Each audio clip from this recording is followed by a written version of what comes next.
कौन इंसान है जो ठीक रहना नहीं चाहता है? कौन नहीं चाहता कि वो पूरी तरह से स्वस्थ रहे, उसको किसी भी तरह की दवा पर डिपेंडेंट ना होना पड़े। लेकिन ये सब तभी मुमकिन है जब हम अपनी कुछ प्रैक्टिसेस को पूरा करते हैं और ठीक से उसे फॉलो करते हैं। जी हाँ, आज हम बात करेंगे होलिस्टिक हेल्थ के बारे में और हमारे साथ मौजूद हैं भरत भूषण शर्मा जी। आइए स्वागत करते हैं सर, बहुत बहुत स्वागत है आपका। नमस्कार मैडम। सर, हम लोग होलिस्टिक हेल्थ पर बात करें उससे पहले मैं आपके बारे में जानना चाहूँगी, क्योंकि भारतीय विद्या भवन अपने आप में संस्कृति से जुड़े रहने का एक प्रतीक माना जाता है और आप यहाँ काफ़ी लंबे समय से मौजूद हैं, अपनी मौजूदगी दर्ज करा रहे हैं। तो कब आपने यहाँ पर ज्वाइन किया और आपका क्या अनुभव रहा? नमस्कार। जैसे कि मैडम आपने पूछा कि कब, पिछले मोर और लेस 10 सालों से मैं भारतीय विद्या भवन से डायरेक्टली इनडायरेक्टली कनेक्शन में हूँ और पिछले 7-8 सालों से मैं होलिस्टिक हीलिंग नाम का जो सब्जेक्ट है, जो कि ड्यूरिंग दिस पैंडेमिक टाइम में बहुत प्रचलित हुआ और बहुत आज की डेट में होलिस्टिक हीलिंग, होलिस्टिक हेल्थ या वेलनेस, इसके ऊपर भारतीय विद्या भवन is the only institute in India जिन्होंने इस पर्टिकुलर विद्या को बहुत बड़े लेवल पे प्रमोट किया, पढ़ाया, लिखाया, लोगों तक घर घर तक इस चीज को लेके जा रही है। इस कोर्स के बारे में जानना चाहेंगे कि आखिर होलिस्टिक हेल्थ कितने ड्यूरेशन का कोर्स है और किस तरह से कौन लोग इनको ज्वाइन कर सकते हैं? Madam, as far as the age limit concern, तो age is not at all bar. कोई भी किसी भी कैटेगरी का इंसान इस कोर्स को ज्वाइन कर सकता है। Number 2, why holistic healing, what exactly the meaning of the holistic healing. Holistic healing का मतलब एक ऐसी तंदुरुस्ती, ऐसी हीलिंग टेक्निक जो पूरी बॉडी पे असर करे। एक जैसा ये नहीं है कि पेट के लिए अगर दिक्कत है तो पेट के लिए ही कोई दवा बनी है, ऐसा नहीं है। ऐसी टेक्निक जो पूरी बॉडी पे एक समान काम करे, उसको हम होलिस्टिक हीलिंग कहते हैं। इसके अंदर डिफरेंट थेरेपी हैं और कोई भी इंसान जिसका भी इंटरेस्ट नेचर के साथ नेचुरल अपने आप को रिष्ट पुष्ट तंदुरुस्त रखना है, वो कोई भी इसको कर सकता है। तो कितने समय के लिए कोर्स किया जाता है? ये कोर्स की अवधि जो डिप्लोमा है, डिप्लोमा इन होलिस्टिक हीलिंग एक कोर्स है जो कि 1 साल का है और इसकी जो क्लासेस हैं यूजुअली संडे और 2.5-3 घंटे जो है इसकी क्लासेस यूजुअली चली जाती हैं और इसके अंदर प्रैक्टिकल सेशन भी हैं, इसके अंदर थ्योरेटिकल सेशंस भी हैं, आउटडोर क्लासेस भी हैं। There are an number of activity which we do in this particular course. Madam, किसी भी कोर्स को करने के लिए स्टूडेंट्स का मेजर कंसर्न रहता है कि वो उसमें करियर परस्यू करना चाहते हैं, तो भारतीय विद्या भवन में किया जाने वाला ये कोर्स उनको बाकी जगह से किस तरीके से अलग बनाता है? Madam, as far as the knowledge content concern is a more important. Holistic healing की नॉलेज जो इन डेप्थ नॉलेज है, to relate, to make a blend with the modern medical science and वैदिक साइंस। मैं through out India भी travel किया, बाहर भी travel किया, लेकिन भारतीय विद्या भवन की जो ब्लेंडिंग, जो मॉडर्न मेडिकल साइंस और वैदिक मेडिकल साइंस के अंदर, दोनों के अंदर जो एक तालमेल है, वो सिर्फ यहाँ ही पढ़ाया जाता है। और as far as the career point of view concern, इसके अंदर पढ़ाई जाने वाली थेरेपी करके लोग बहुत बड़ी बड़ी जगह पे काम कर रहे हैं, हॉस्पिटल के अंदर काम कर रहे हैं, कॉर्पोरेट के अंदर काम कर रहे हैं। आउट ऑफ इंडिया भी लोगों को अपॉर्चुनिटी मिली इन चीजों को अप्लाई करने के लिए, जहां इन चीजों को as a job point of view और जो कि कर रहे हैं। So it is a really career point of view and overall अपने खुद के प्रोस्पेक्ट के लिए भी बहुत बेहतरीन ये थेरेपीज है। जी मैडम, आजकल बहुत तरह के कोर्सेज की भरमार है सब जगह, दुनिया में, देश में, लेकिन क्यों बच्चे इस पर्टिकुलर कोर्स को पढ़ें, इसको ज्वाइन करें? क्योंकि इसके अंदर अभी पिछले 2-3 सालों से हमें ये समझ आ गया कि ये जो होलिस्टिक हेल्थ एंड वेलनेस है, ये एक बहुत बड़ा फील्ड आ गया, बहुत बड़ा एक जो कहें कि जिसके अंदर जॉब या करियर को लेके बहुत बड़ा प्रॉस्पेक्ट उनको नजर आ रहा है, जिसके अंदर अलग अलग हमारी जो वैदिक पुरानी टाइम टेस्टेड थेरेपी हैं उनको अप्लाई कर रहे हैं। During the corona, after the corona, लोगों ने देखा कि अगर अपने आप को रिकवर करना है मेंटली, फिजिकली, इमोशनली, स्पिरिचुअली, तो ये होलिस्टिक होलिस्टिक हेल्थ साइंस की जितनी भी थेरेपीज हैं, उससे जो रिकवरी है ये रूट लेवल पे है, ये परमानेंट चेंजेस हैं। ये नहीं कि दवा खाया ठीक हो गया, दवा छोड़ दिया फिर प्रॉब्लम, ऐसा नहीं है। Permanental changes whether it is a physical body, whether it is on emotional, mental, spiritual, किसी भी टाइप की परमानेंट चेंजेस बॉडी के अंदर ओवरऑल डेवलपमेंट चाहते हैं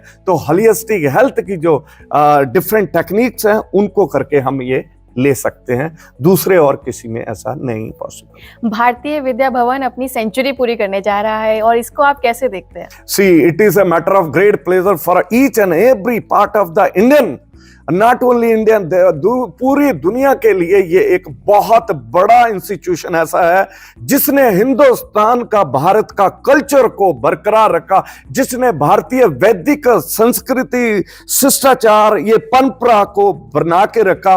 और हम चाहते हैं कि ये हमेशा बरकरार रहे। इसी बेस के ऊपर आज पूरी दुनिया में भारतीय विद्या भवन का नाम पूरी दुनिया में एक डिफरेंट तरीके पे, एक बहुत बड़े लेवल पे लिया जाता है। मैं एक आपको बताना चाहूंगा, हिंदुस्तान का बड़े से बड़े मंदिरों के अंदर मैं खुद भी ट्रैवल किया, चाहे वो बद्रीनाथ मंदिर हो, जहाँ केदारनाथ मंदिर हो, जहाँ महाकाल का मंदिर हो, जहाँ संदीपनी टेम्पल हो, इन जगहों के अंदर भी बहुत सारे लोग ऐसे हमको मिल गए जो भारतीय विद्या भवन के एक्स स्टूडेंट रहे। हम लाइन में लगे हुए दर्शन करने के लिए खड़े हैं, किसी ने बताया कि ये फैकल्टी मेंबर ऑफ भारतीय विद्या भवन, वहां से वो लोग आए कि नहीं सर आप आए। आई सेड नहीं, हम कायदे से जाएंगे, लेकिन आप कैसे जानते हैं? दे सेड कि हम भी भारतीय विद्या भवन के स्टूडेंट रहे हैं sir. It is a matter of great pleasure कि आप और हम एक ही इंस्टीट्यूशन से बिलोंग करते हैं। So it is a really we feel ourselves very pride and proud कि हम भारतीय विद्या भवन से जुड़े हुए हैं। जी madam, thank you so much sir. अब मैं जानना चाहूंगी कि होलिस्टिक हेल्थ, हमेशा जानते हैं कि हमें सिर्फ शारीरिक रूप से स्वस्थ रहना चाहिए, लेकिन होलिस्टिक हेल्थ में और किन किन मायनों को ध्यान में रखकर स्वास्थ्य का वर्णन किया गया? Wonderful madam. As far as the WHO concern, the health, what is a health? Health के 7 मेजर एस्पेक्ट्स हैं, जिसके अंदर emotional health, followed by mental health, followed by physical health, social, moral, spiritual, environmental, financial health, ये सारे aspect अगर किसी body के अंदर बैलेंस है तभी वो इंसान ये कह सकता है मैं हेल्दी हूं। This is the definition given by the WHO। Now holistic health do have a power to give a equal impact on all the 7 component जो हेल्थ के लिए होने चाहिए, उनमें एक जैसा असर डालती अगर कोई विद्या है तो वो होलिस्टिक हेल्थ या होलिस्टिक हीलिंग है। तो शारीरिक रूप से कोई व्यक्ति स्वस्थ है, इस बात का कैसे पता लगाया जा सकता है? सी, शारीरिक तौर पे अगर तंदुरुस्त है, फिजिकली अगर कोई फिट है, दैट मीन उसको नींद अच्छे से आती है, वो उसका डाइजेशन अच्छा है, उसका जो ओवरऑल बिहेवियर पैटर्न है वो अच्छा है, क्योंकि ये फिजिकल बॉडी आपको स्लीप अगर तभी आएगी if your body is fit. आप खाना डाइजेस्ट तभी कर पाओगे जब आप सुबह अर्ली मॉर्निंग आप उठोगे, अपना नित्य नियम रोज काम काज वो तभी पॉसिबल है। आप अपनी इस मटेरियलिस्टिक ग्लोबलाइजेशन के पॉइंट ऑफ व्यू अगर मैं देखें, इस मटेरियलिस्टिक वर्ल्ड के अंदर सरवाइव तभी कर पाओगे जब आप फिजिकली फिट हो, तभी आप कर पाओगे। अगर किसी को नींद अच्छे से आ रही है, वो खाना डाइजेस्ट अच्छे से कर पा रहा, अपने काम काज, अपनी जो रिस्पॉन्सिबिलिटी है उसको निभा पा रहा अच्छे से, that person is physically fit. I said physically fit. It has a great impact as far as the mental health, emotional health concerned. That is equally very important. Apart from this physical and mental, spiritual health do have a great role as far as the overall health of the person. पर हम वर्तमान समय में देखें तो काफी लोग कई तरह की बीमारियों से ग्रसित हैं। बीपी, शुगर होना ये बहुत ही आम हो गया है, तो इसके पीछे क्या कारण है? सी, एक बीमारी को होने के लिए बहुत जरूरी नहीं है एक कारण हो। बीपी अगर हो गया, फिजिकल बॉडी के अंदर ये सिम्टम आ रहे हैं कि वो अग्रेसिव हो गया, उसको हटपटाहट होती है, उसको गर्मी लग रही है, उसको पसीना आ रहा है, उसको गुस्सा आ रहा, these are the physical content. We need to see these are the symptomatic जो उसके सिम्टम्स नजर आ रहे हैं। रूट कॉज इज वो आदमी स्ट्रेस में है, वो अपनी रिस्पॉन्सिबिलिटियों को, उसकी एक्सपेक्टेशन मैच नहीं हो रही। इट मीन कि उसकी इमोशनल हेल्थ, उसकी मेंटल हेल्थ, उसकी फिजिकल हेल्थ, उसकी स्पिरिचुअल हेल्थ, इन तमाम एस्पेक्ट पे अगर हम काम करेंगे तभी हम ये बीपी की बीमारी को दूर कर सकते हैं। अदरवाइज गोली खाते जाओ, ये चलता रहेगा थ्रू आउट लाइफ। दिस गोलीज are not going to give a answer permanently. अगर वो चाहता है कि आपको अपने आप को तंदुरुस्त रखें, इस बीपी की बीमारी से दूर करें, तो उसको मेंटल, इमोशनल, स्पिरिचुअल, इन तमाम फैक्टर पे काम करना होगा। और इन फैक्टर पे काम जो करती है, that is called holistic healing, जो भारतीय विद्या भवन बहुत बेहतरीन तरीके से आज पूरी दुनिया में, आज पूरे इंडिया में होलिस्टिक हेल्थ के ऊपर बेहतरीन अगर कोई काम कर रहा तो वो भारतीय विद्या भवन है। यानी कि आपकी बात से मैं जो ये चीज समझी हूँ वो ये कि हर एक बीमारी के पीछे साइकोसोमेटिक रीजंस होते हैं। Correct. और इसके लिए अगर हम सिर्फ दवाइयों पर ही निर्भर हैं तो उस बीमारी का इलाज नहीं किया जा सकता। बिल्कुल सही। तो अगर मैं साइकोसोमेटिक रीजंस पर जाऊं तो अगर एक बीपी का पर्सन है तो उसके पीछे का साइकोसोमेटिक रीजन क्या हो सकता है? See, stress is a big issue. Stress is a very good. But when the person is unable to utilize the energy created by the stress, तब वो बीमारी है। स्ट्रेस से निकलने वाली एक एनर्जी ऐसी एनर्जी है जो आदमी को पहचान बना देगी, लेकिन जब उस एनर्जी को हम यूटिलाइज नहीं कर पाए तो फिर वो बीमारी है। आपका खान पीन, आपका जो स्लीपिंग पैटर्न है, यू सेड साइकोसोमेटिक। आज WHO का ये मानना है कि 90 मोर देन 70-80% बीमारियों की कैटेगरी है साइकोसोमेटिक। संधि विच्छेद करते हैं। Psycho mean mind, somatic mean body. पहले वो माइंड में आई फिर बॉडी में आई। बीपी इज पहले माइंड में आई फिर बॉडी में आई। अनटिल अनलेस जब तक हम माइंड पे काम नहीं करेंगे, बॉडी पे उसका परमानेंटली असर नहीं दिखेगा। तो अलग अलग बीमारियों के कारण भी अलग अलग हो सकते हैं। बिल्कुल। तो शुगर का क्या कारण रहता है? देखिए मैडम, शुगर का कारण मैं फिजिकली बोलूं, जो इंसान तेजी से खाना खाता हो उसको शुगर होने के चांसेस हैं। गलत करता हो, उसको मालूम नहीं क्या खा रहा। अगर जो आदमी कैसा खाना खा रहा है वो भी अगर ठीक से नहीं, किस तरीके पे खाना खाया, कितने बजे खाना खाया, हमारे वैद्यों ने, हमारे ऋषि मुनियों ने हमारी बॉडी के अंदर एक यहां पे एक बायोलॉजिकल क्लॉक दिया, जिसको योगिक भाषा में हम अंजना चक्र या आज्ञा चक्र कहते हैं। और सर्काडियम रिदम अगर मेडिकल साइंस में कहूं, पिट्यूटरी ग्लैंड या पीनियल ग्लैंड मेडिकल लैंग्वेज में कहूं, जब इसमें जो लगा है, ये बॉडी के अंदर एक हर ऑर्गन का एक टाइम शेड्यूल है। अगर खाना, नाश्ता शुड बी टेकन 9 बजे से पहले। आज दिल्ली का मैं यूजुअली पैटर्न देखूं, 12 बजे, 11 बजे, 10 बजे से पहले कोई उठता नहीं है। उनका ब्रेकफास्ट भी जो है 11 बजे तक, 12 बजे तक जाता है। अगर ऐसा हुआ तो शायद जो बायोलॉजिकल क्लॉक है वो बिगड़ गई। लंच उनका 4 बजे ज्यादा, biological clock. Dinner should be taken before 9:30 और 9, but usually it use to come 11 बजे से बाद ज्यादा। सोने में वो 1-2 बजे बजा देते हैं, सुबह उसी तरीके से उठते हैं। Now the entire biological clock जो है डिसरप्ट होगी। जो बॉडी के अंदर जो ऑर्गन काम करने की क्षमता है वो गड़बड़ होगी। मैं तेजी से खाना खाता हूं, मेरे को मालूम ही नहीं है, मैं खाना इमोशनली नहीं खाता, मेरे हाथ खाना खाते हैं, मैं नहीं खाता। मैं क्या खा रहा हूं, मेरे सिर्फ हाथ खा रहे हैं। मैं बिजी कहीं हूं, फोन पे कहीं हूं, होगा क्या, मेरे मुंह लार के अंदर एक एंजाइम बनता है, that is called salivary amylase. ये एंजाइम हमारे कार्ब्स को तोड़ने में हेल्प करता, जो हमारी शुगर को कंट्रोल यूटिलाइज करता। वो जब नहीं होता तो सारा काम हमारी बॉडी के अंदर एक पैनक्रियास, उसके अंदर छोटे से 3 सेल रहते हैं, जिसके अंदर बीटा सेल रिस्पॉन्सिबल है एक हार्मोन को निकालने के लिए, इंसुलिन। जब ये काम ठीक से नहीं करता, वो काम ठीक से नहीं करते, हमारे ब्लड के अंदर शुगर कंटेंट इतना ज्यादा हो जाता है कि हम उसको कहते हैं कि शुगर हो गया। अब ब्लेम हम किसको कर रहे हैं? शुगर को, जबकि शुगर के बिना मेरी आवाज तक नहीं निकलेगी। Sugar is a very good. I don't know how to conserve, how to regulate the energy of the sugar. मेरे को मालूम नहीं है, और नाच ना जाने आंगन टेढ़ा वो वाला हिसाब है। मेरे को नाचना नहीं आता, मैं आंगन को ब्लेम करना। मेरे को मालूम नहीं है how to consume, how to utilise the power of sugar, मैं शुगर को गालियां दे रहा। Over the period of time मैं चाय में शुगर नहीं डालना, वो शुगर नहीं डालना, वो शुगर नहीं डालना। Now we are blaming a sugar, but it is not at all true. So we need to think differently to tackle this global issue that is a diabetes, which is simply आप खाना ठीक से खाना शुरू कर दो, चबा चबा के खाना शुरू कर दो, एंड जो हम पढ़ाते हैं अपने हाथों को before you go had for a food, आपके आगे थाली आ गई है, इन हाथों को 20 बार ऐसे कर दो, 20 बार. What will happen? 3 glands which are responsible to control your sugar: pancreas, gallbladder, and liver.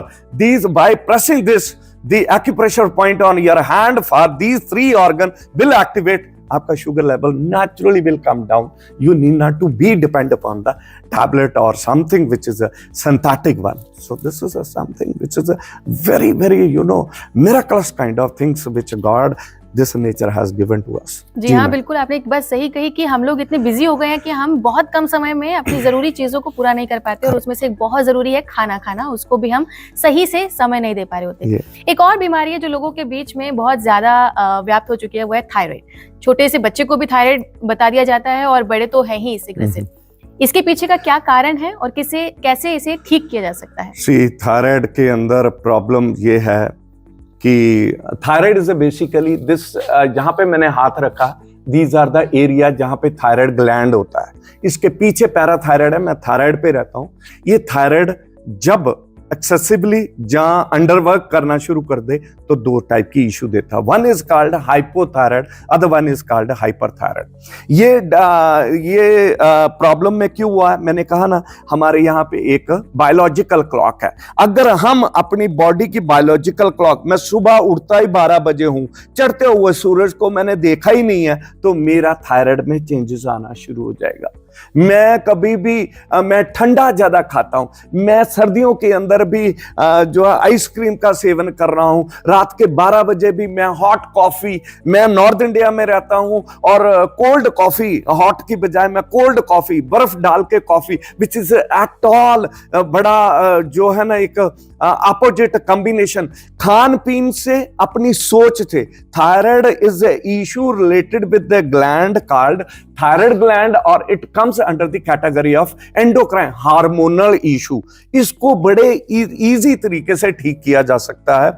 अभी क्लास के अंदर मैं वही बता रहा था, एक आप कॉटन का कपड़ा ले लें लंबा सा और गले में रैप कर दें गर्म पानी के अंदर, आजकल है गर्म पानी के अंदर गर्म उसको निचोड़ के आप रैप कर दें, ऊपर कंबल का बना हुआ मफरल टाइप का ऐसे रैप कर दें, live it for next 45 minute और ओवरनाइट इसको रहने दें।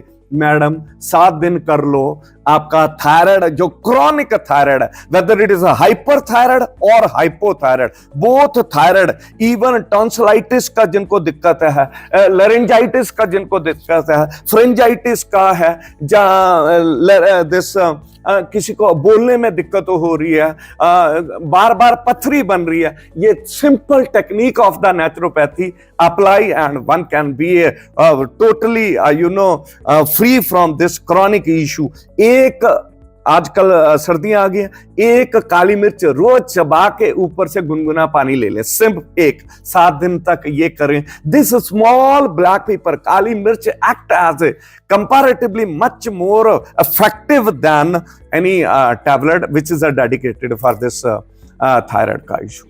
तो सर, अभी आपने अपनी बात में भी ये बात को शामिल किया कि पथरी, आजकल ज्यादातर लोग इससे भी ग्रसित हैं, और पथरी के साथ साथ किडनी की भी समस्याएं लोगों को ज्यादा फेस करने को लिए मिलती हैं। तो इसे कैसे दूर कर सकते हैं? इसके पीछे का क्या कारण है? मैडम, अगर राइट टाइम पे लंच जहां भोजन ना किया जाए तो गॉल ब्लैडर में पथरी हो जाएगी। ब्रेकफास्ट 11 बजे करूं, लंच में 4 बजे जाके करूं, तो over the period of time, 1-2 साल के बाद 101% the person will face a problem called gall bladder की पथरी आ गई। और अगर मैं राइट टाइम पे पानी कम पीऊं, जितना रिक्वायर्ड है उससे कम पानी पीऊं और यूरिन अर्ज को सप्रेस करूं, तो किडनी और यूरिनरी ब्लैडर में पथरी आ जाएगी। थायराइड ग्लैंड के बारे में हमने देखा कि अगर मोटापा हो रहा है, जहां थिन हो रहे हैं, तो थायराइड। अगर पथरी बन रही है, बार बार बन रही है, तो पैराथायराइड ग्लैंड, जो कि exactly on the behind this thyroid gland के पीछे 4 मटर की दाने की तरह रहते हैं, वो भी एक बड़ा प्रोमिनेंट ग्लैंड है, हार्मोनल ग्लैंड। जब ये प्रॉपरली काम नहीं करता, तो इससे निकलने वाला जो कैल्शियम को कंट्रोल करता है, वो कैल्शियम डेपोजिशन ज्यादा करने लगता है, जिसके कारण ये पथरी हमें आ जाती है। तो बड़ा सिंपल इलाज, रोज रात को गले की मसाज करें। Ujjayi, there is a one air therapy, pranayama है योगा के अंदर उज्जाई, इसको अगर हम कर लें और कुछ भोजन का सेवन इस तरीके का करें जो भोजन सिंथेटिक कम हो, प्रिजर्वेटिव ना हो, बाहर का खाना मोमो चाउमीन या बाहर का जो एक्सेसिव इनटेक हम कर रहे हैं, घर का बना हुआ खाना और सीजनल एंड रीजनल भोजन खाएं। मैंने इस सीजन में की भिंडी की लोग सब्जी खाते हुए देखा, इस मौसम के अंदर तरबूज खाते हुए देखा। जब इस टाइप का हम सीजन को या रीजनल चीजों को ओवरलैप करते हैं, तो ये सारी कॉम्प्लिकेशन हमें जरूर देखने को मिलेंगी। सो it is a very important, go with the nature, go with the flow of the nature, and nature do have a power to solve your any problem, not only physical, mental, emotional, spiritual, even financial issue can be possible to solve by this nature also. ये तो हुई शारीरिक स्वास्थ्य की बात, पर हमारा holistic health में जैसे कि आप भी बता रहे हैं कि मानसिक रूप से भी स्वस्थ रहना बहुत जरूरी है। लोग मानसिक स्वास्थ्य को इतना इम्पोर्टेंस नहीं देते, तो आप पहली बात तो उनको क्या कहना चाहेंगे और किस तरह से मानसिक रूप से कोई भी व्यक्ति स्वस्थ रह सकता है? See, mental health या emotional health is basically, I used to think these ये दो हेल्थ कंट्रोल करती हैं हमारी फिजिकल बॉडी को। अगर हम मेंटली या इमोशनली फिट हैं तो हमारी फिजिकल बॉडी फिट रहेगी, और मैं दूसरे तरीके, अगर फिजिकल बॉडी ठीक है तो हम इमोशनली या मेंटली ठीक से काम करेंगे। इसको ठीक करने के लिए हमारी वैदिक पद्धति जो कि सबसे बेस्ट मेरे को लगती है, और भारतीय विद्या भवन ने सबसे पहले वो वैदिक पद्धति, दैट इज कॉल्ड होमा थेरेपी, अग्निहोत्रा हवन। हवन करें, आप 2 मिनट के लिए भी हवन घर में कर सकते हो। आप हवन जो है एक ऐसी विधि है जो हर टाइप की सबसे पहले जो इम्पैक्ट डालती है वो हमारे इमोशंस के ऊपर, हमारे मेंटल के ऊपर एक बहुत बड़ा इम्पैक्ट इसका आता है, जिससे हमारी फिजिकल बॉडी अंडर कंट्रोल हो जाती है। हम उसको, जो कि हम भूल चुके हैं, लोगों को अब इस हवन क्या होता है मालूम ही नहीं, अग्निहोत्रा क्या होता है नहीं मालूम। होमा थेरेपी, पीरू एक छोटा सा देश है, उनके गवर्नमेंट के अंदर एक डिपार्टमेंट है, डिपार्टमेंट ऑफ होमा थेरेपी।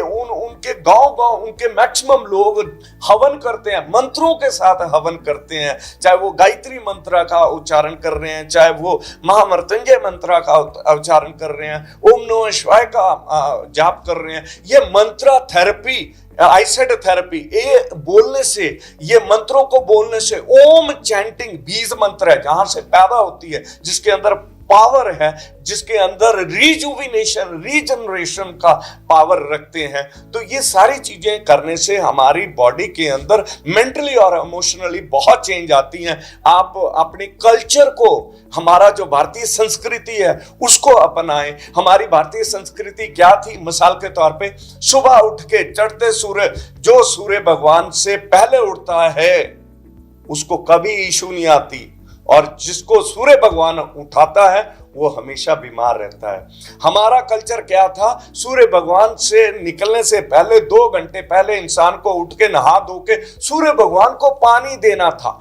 और ये पानी देने से मिलने वाला विटामिन डी जो हमारी मेंटल, इमोशनल, फिजिकल हेल्थ पे इतना असर डालता है कि जिस रंग का लालिमा जैसा निकलता हुआ सूर्य भगवान, वैसा ही रंग उस इंसान की बॉडी में आ जाता था, वैसी ही एनर्जी उसकी बॉडी के अंदर आ जाती थी। और रिजल्ट ये होता था कि खाना उसको मिले ना मिले, लेकिन एनर्जी लेवल उसकी बॉडी का अंदर, चाहे वो फिजिकल लेवल है, मेंटल लेवल है, जहां वो इमोशनल लेवल है, वो बरकरार रहता था। उसकी सोच बड़ी पॉजिटिव, किसी भी सिचुएशन के अंदर हमेशा पॉजिटिव रहना, क्योंकि यही हमारा कल्चर है। यही सिखाता है कि हर मुश्किल, हर प्रॉब्लम, हर समय हमेशा आप पॉजिटिव रहेंगे।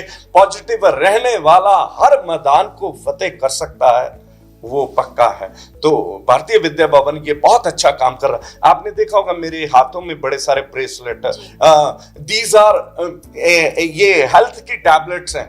ये ऐसी टैबलेट है, ये अलग अलग हम हाथों पे अंगूठियां पहनते हैं। ये हिंदुस्तान की विद्या है। जेम थेरेपी, क्रिस्टल थेरेपी, ये तमाम विद्याएं जो भारतीय विद्या भवन में पढ़ाई जाती हैं, meditation, crystal healing, there are so many things are there, जिससे हम अपने मन को बैलेंस, मन को पॉजिटिव रख सकते हैं, मन को बड़ा इफेक्टिव रख सकते हैं। और जो मन है, मन जीते जग जीत, जिसका मन उसके कंट्रोल में, जिसने अपने मन को जीत लिया, पूरी दुनिया को जीतने की ताकत वो इंसान रखता है। It is something which is the really gift of our rishi muni. तो सर, जिस तरीके से आपने बताया कि मेडिटेशन और हवन या क्रिस्टल ये आपकी हेल्थ पर एक अच्छा इम्पैक्ट डालते हैं, मैं जानना चाहूंगी कि कितनी तरह की थेरेपीज हैं और कब कब उन्हें किया जाता है? जैसे भारतीय विद्या भवन के अंदर देयर आर 4 डिफरेंट कोर्सेस जिसके अंदर अलग अलग थेरेपी की जाती है। पहला, और ये सैटरडे संडे अलग अलग टाइमिंग है इसका, सुबह 11 बजे से 2-3 घंटे का, फिर 1:30 बजे से नेक्स्ट संडे को 10 बजे से, फिर 1 बजे से, ऐसा करके है। इसके अंदर डिप्लोमा इन होलिस्टिक हीलिंग, जिसके अंदर 10 डिफरेंट थेरेपी हैं, इंक्लूडिंग होमा थेरेपी जो हवन के बारे में, एक कपिंग थेरेपी, खुशबू दैट इज सुगंधम पुष्टिवर्धनम, सुगंध से अरोमा थेरेपी है, रिफ्लेक्सोलॉजी जो फुट रिफ्लेक्स, पैरों को दबा के, माता जो लक्ष्मी है और भगवान विष्णु है, आपने देखा होगा पिक्टोग्राफ में माता लक्ष्मी पैरों की साइड बैठे हैं। दुनिया के अंदर इस सृष्टि की सबसे बड़ी फर्स्ट जो पहली रिफ्लेक्सोलॉजिस्ट हुई है माता लक्ष्मी हुई है, यहां से ये विद्या जाके निकली है। तो ये तमाम विद्याएं इसके अंदर आती हैं, that is diploma in holistic healing. दूसरा है diploma in holistic health and wellness, जिसमें 16 थेरेपी है। हमारी बॉडी के अंदर 108 सीक्रेट पॉइंट है, हिडन पॉइंट है, जो हमारे ऋषि मुनियों को पता थे। उन पॉइंट के ऊपर अगर हम कोई डिफरेंट प्रेशर देते हैं तो उससे आदमी की तकलीफें दूर हो जाती हैं। अगर वो पॉइंट, वो प्रेशर जो है बहुत डेलिकेट होता है, जैसे मिसाल के तौर पे भगवान श्री कृष्ण को तीर अगर उसके पांव पे जो पर्टिकुलर जगह पे उनको नहीं लगता तो उनकी मृत्यु नहीं होती। रावण को अगर तीर एक पर्टिकुलर जगह पे नहीं लगा, जो कि नाभि पे लगा, मृत्यु नहीं होती। ये 108 मर्म पॉइंट है, इनको कहते हैं मर्मा थेरेपी, वो यहां पढ़ाई जाती है। फूलों के ऊपर 38 फूलों के ऊपर उनके एक्सट्रैक्ट से निकलने वाले अर्क से मिलने वाली थेरेपी, जो हमारी मेंटल हेल्थ के ऊपर तमाम psychological issue, psychiatric issue, mental health, emotional issue के ऊपर काम करने वाली ये विद्या बहुत बेहतरीन है। इवन ये जीव के ऊपर जरा सा टच भी करने से उस इंसान की सोच को ही बदल देती है। इतनी बड़ी थेरेपी है जो भारतीय विद्या भवन में पढ़ाई जाती है। नाखून हमारी बॉडी का हाल बता देते हैं। नाखून, नेल डायग्नोसिस, मेरी जीभ के ऊपर मेरी पूरी की पूरी बॉडी है। अगर बॉडी के किसी पार्ट में कोई दिक्कत है तो जीभ पे उस पर्टिकुलर अंग के ऊपर एक सिम्टम आ जाएंगे। टंग डायग्नोसिस, आंखों, फेस को देख के किसी इंसान की पर्सनालिटी, किसी इंसान की फिजिकल, मेंटल, इमोशनल हेल्थ को पता किया जा सकता है। That is called facial diagnosis. कानों के ऊपर माता की कोख में पल रहा बच्चा डिट्टो इस कान की शेप जैसा होता है, ये उसका हेड, ये उसकी लेग्स। इसके ऊपर मिलने वाली थेरेपी को ऑरिकुलोथेरेपी, और ये ऑरिकुलोथेरेपी जो है वर्ल्ड वाइड की जाती है। और हिंदुस्तान के अंदर भारतीय विद्या भवन ऐसा भवन है जहां पे ये ऑरिकुलोथेरेपी, जो कि बहुत कान को टच करते उस इंसान की फिजिकल, मेंटल प्रॉब्लम कोई है वो दूर हो जाती है। इतनी इफेक्टिव है ये थेरेपी। इसके अलावा naturopathy and functional food therapy, पंच महाभूत से बनी नेचर से मिलने वाली थेरेपी को कहते हैं नेचुरोथेरेपी। और नेचुरोथेरेपी और उसके साथ फंक्शनल फूड थेरेपी, हाँ, भोजन, स्पेसिफिक भोजन फॉर स्पेसिफिक बीमारी। आपका भोजन ही आपके लिए सबसे बड़ी औषधि है। आपका किचन ही दुनिया की सबसे बड़ी फार्मास्यूटिकल एक इंडस्ट्री है, आई सेड इंडस्ट्री है। उसके अंदर तमाम बीमारियों को ठीक करने की औषधियां, प्रोवाइडेड हमको उसका ज्ञान हो।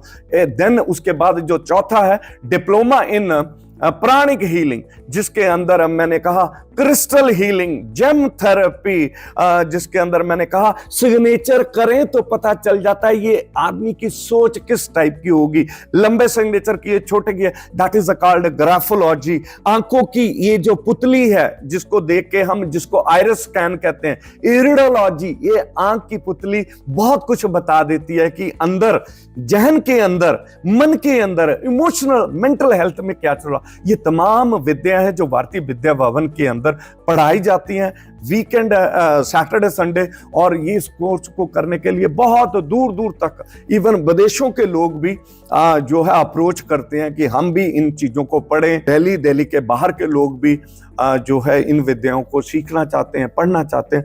This is really wonderful. और भारतीय विद्या भवन ये बड़ी बखूबी से इन कोर्सों को। Thank you so much sir, आपने अपना नॉलेज, अपना विजडम हमारे साथ शेयर किया। Thank you so much, thank you so much, thank you.